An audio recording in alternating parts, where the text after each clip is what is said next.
जय गुरु जी, शुक्राना गुरु जी। सारी संगत को जय गुरु जी। ओम नमः शिवाय, शिव जी सदा सहाय। ओम नमः शिवाय, गुरु जी सदा सहाय। शिव पुराण श्री रुद्र संहिता तृतीय खंड का 46वां अध्याय। शिव का परिछन व पार्वती का सुंदर रूप देख प्रसन्न होना।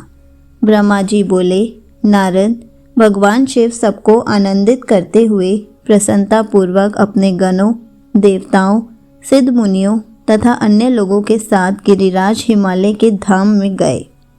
हिमालय की पत्नी मैना भी अंदर से शिवजी की आरती उतारने के लिए सुंदर दीपकों से सजी हुई थाली लेकर बाहर आई। उस समय उनके साथ ऋषि पत्नियां तथा अन्य स्त्रियां भी मौजूद थीं। भगवान शिव का मनोहर रूप चारों ओर अपनी कांति बिखेर रहा था। उनकी शोभा करोड़ों कामदेवों के समान थी। उनके प्रसन्न मुखारबिंद पर 3 नेत्र थे। अंग कांति चंपा के समान थी। शरीर पर सुंदर वस्त्र और आभूषण उनके व्यक्तित्व में 4 चांद लगा रहे थे। उनके मस्तक पर सुंदर चंद्र मुकुट लगा था। गले में हार तथा हाथों में कपड़े तथा बाजूबंद उनकी शोभा बढ़ा रहे थे। चंदन, कस्तूरी, कुमकुम और अक्षत से उनका शरीर विभूषित था। उनका रूप दिव्य और अलौकिक था, जो अनायास ही सबको अपनी ओर आकर्षित कर रहा था। उनका मुख अनेक चंद्रमाओं की चांदनी के समान उज्जवल और शीतल था। ऐसे परम सुंदर और मनोहर रूप वाले दामाद को पाकर हिमालय पत्नी मैना की सभी चिंताएं दूर हो गई। वे आनंद मग्न होकर अपने भाग्य की सराहना करने लगी। शिवजी को दामाद बनाकर स्वयं को कृतार्थ मानने लगी और अपनी पुत्री पार्वती, अपने पति हिमालय तथा अपने कुल को धन्य मानने लगी। उस समय प्रसन्नता पूर्वक वे शिवजी की आरती उतारने लगी।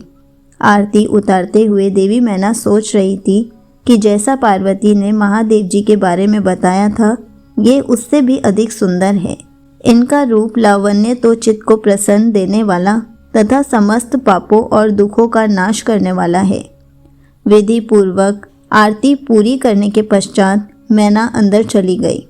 उस समय उस विवाह में पधारी युवतियों ने वर के रूप में पधारे परमेश्वर शिव के सुंदर, कल्याणकारी और मनोहारी रूप की बहुत प्रशंसा की। वे आपस में हंसी ठिठोली कर रही थी।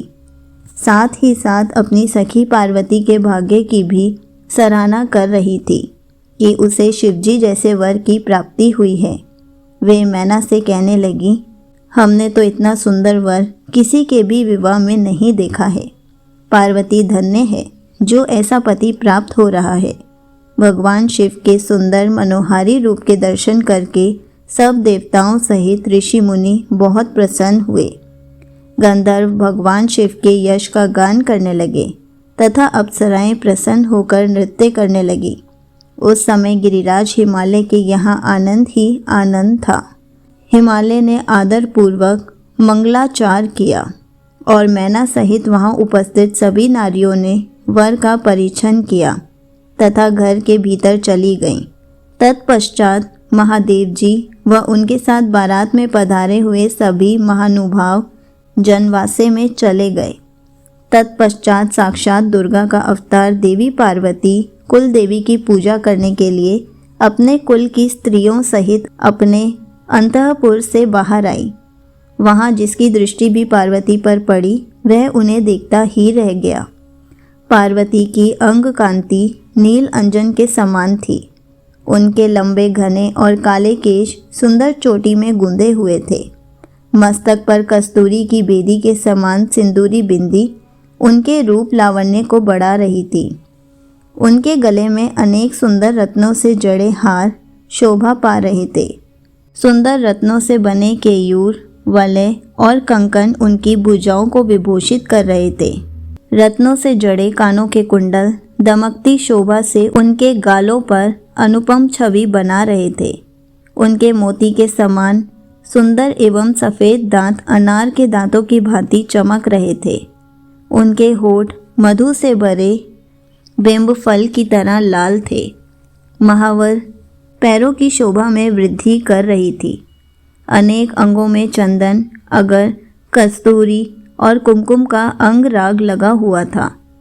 पैरों में पड़ी पाजेब से निकली घुंघरों की रुन झुन की आवाज़ कानों में मधुर संगीत घोल रही थी।